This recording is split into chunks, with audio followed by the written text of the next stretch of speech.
El día de hoy vamos a dar inicio a formar nuestra tabla de datos agrupados en intervalos. ¿Cuándo se utiliza una tabla de datos agrupados en intervalos? Se utiliza cuando nuestros datos que varían son más de 8. En el caso de este ejercicio, yo tengo acá diferentes datos que me da el problema y puedo verificar que hay más de 8 datos de los que están cambiando. Entonces, por esa razón voy a utilizar esta tabla. El primer paso sería ordenar mis datos. Entonces recordemos que para ordenarlos debo seleccionarlos todos y voy a la opción de ordenar y filtrar y los voy a ordenar de menor a mayor. Ya cumplí con mi primer paso. Voy a verificar cuántos datos tengo y según el recuento aquí en la parte de abajo dice que son 34 datos. Entonces voy a colocar aquí n igual a 34. Recordemos que n representa cuántos datos hay en total. Y verifiquemos en qué celda. El dato menor lo tengo en la celda A3 y el dato mayor se encuentra en la celda A36. Esta información me va a servir para la siguiente fórmula. Para la siguiente fórmula voy a representarla con una I minúscula y se refiere al intervalo, que significa que son los grupos que vamos a utilizar. La fórmula está compuesta de la siguiente forma. Es el dato mayor que se encuentra en la celda A36 menos el dato menor que se encuentra en la celda A3. Esta resta le voy a sumar un 1 y esa es la primera parte de mi fórmula. Si se dan cuenta, yo estoy utilizando paréntesis para separarlo. Luego voy a una división, que es una diagonal, y abro un nuevo paréntesis que sería la otra parte de mi división. Voy a sumar 1 a 3.332 por el logaritmo de 34.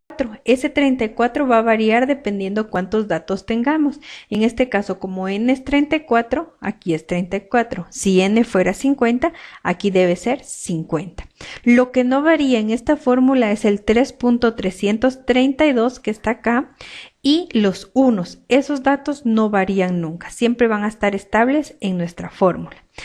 Al resolver esta fórmula me da 4.92, pero mi intervalo lo voy a trabajar en enteros, por lo que voy a aproximar este número a un entero y me da 5. Entonces, en base a ese 5 voy a trabajar.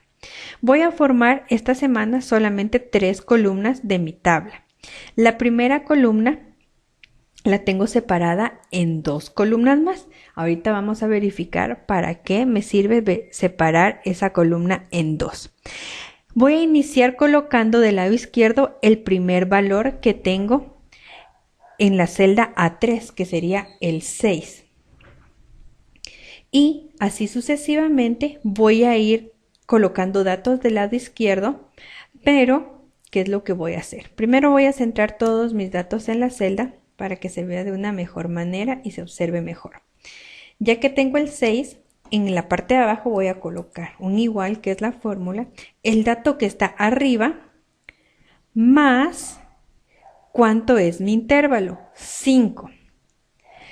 Entonces, si yo dejo la fórmula de esta forma, no es correcto, porque este F4, que en este momento es 5, conforme yo copie la fórmula, va a ir cambiando. Entonces, yo necesito agregar símbolos de dólar al frente de la F y al frente del 4. ¿Qué significa ese símbolo de dólar? Que el valor que está en F4 siempre va a ser el mismo, no va a ir variando dependiendo cómo se copia la fórmula. Entonces voy a copiar la fórmula hasta un número cercano al número mayor que tengo, al dato mayor. El dato mayor es 35, entonces yo voy a dejar aquí hasta el 36. Ahorita vamos a verificar si me sirve el 36 o no me sirve. ¿Y cómo voy a copiar y cómo voy a utilizar la columna derecha de X sub Y? Bueno, voy a colocar un igual y me voy a ir a la celda que está hacia abajo. Y a esta celda le voy a restar 1. Entonces sería 10. Esta fórmula la voy a copiar hasta aquí. ¿Por qué hasta aquí? Primero voy a verificar que mis intervalos estén correctos. Significa que el primer intervalo va del 6 al 10, el segundo va del 11 al 15, el siguiente va del 16 al 20, el siguiente del 21 al 25, el siguiente del 26 al 30 y el siguiente del 31 al 35. El siguiente está cortado en el 36, pero voy a verificar si me sirve. ¿Será que el intervalo que está completo acá incluye el dato mayor que yo tengo? Sí, incluye porque llega hasta 35. Entonces, este no lo necesito. Solo necesito... bueno, lo necesito dejar porque si se dan cuenta, cuando lo borro, cambia toda mi fórmula. Entonces necesito que permanezca ahí solamente para que esto esté completo, pero no lo voy a utilizar. Ahora recordemos qué es la frecuencia. La frecuencia es cuántos números o cuántos datos hay entre este intervalo. En este caso, cuántos datos tengo entre 6 y 10. Entonces voy a mi columna de datos y empiezo. Entre 6 y 10 tengo 1, 2, 3, 4, 5. El 11 ya no incluye porque ya va en el siguiente intervalo. Entonces me quedo en el 9. Tengo 5 datos. Estos los voy a poner de un color para que los vayamos separando por intervalos. Entonces, mi frecuencia es 5. Entre 11 y 15. 3, 4, 5, 6, 7, 8. Los vamos a colocar de otro número, de otro color, y decimos que son 8. Del 16 al 20. 1, 2, 3, 4. El 21 ya no, entonces me quedo solamente con 4 y los coloco en otro color. Son 4. Ahora corresponde del 21 al 25.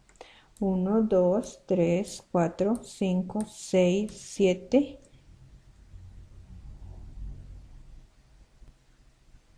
Tengo 7. Ahora del 26 al 30. 1, 2, 3. Solamente son 3.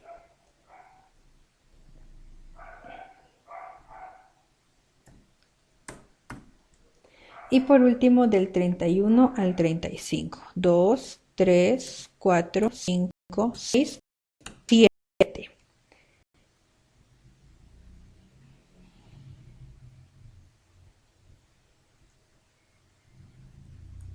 7 datos del 31 al 35. ¿Por qué los separé por colores? Solamente como guía para verificar si algo falla aquí en la frecuencia, puedo ir a verificar los colores que había indicado anteriormente. Entonces ya tengo todas mis frecuencias. Recordemos que del 36 no voy a utilizar, pero necesito comprobar que mis frecuencias estén correctas. Entonces voy hacia abajo, a la celda que está abajo del último dato y voy al símbolo de autosuma y coloco suma. Automáticamente me abarca los datos que yo deseo sumar, le doy un enter y tengo la suma de 34. Lo voy a poner en negrita porque es una sumatoria. ¿Y cómo puedo comprobar? Este dato debe ser el mismo que n y en este caso coincide con 34. Entonces es correcto. Debo entonces continuar con la siguiente columna, que es la frecuencia acumulada. Recordemos que la frecuencia acumulada es cuando vamos sumando de forma cruzada. La frecuencia acumulada, el primer dato siempre va a ser igual al que está al lado izquierdo, pero después es el dato que está arriba más el dato que está a la izquierda. Y copio mi fórmula hasta la última fila. Y este último dato debe coincidir con n. ¿Coincide con n? Sí, coincide con n. Entonces, hasta este momento formamos 3 columnas de nuestra tabla. Vamos a colocarle borde a nuestra tabla para que se observe de una mejor forma. Y la próxima semana continuamos con otras columnas.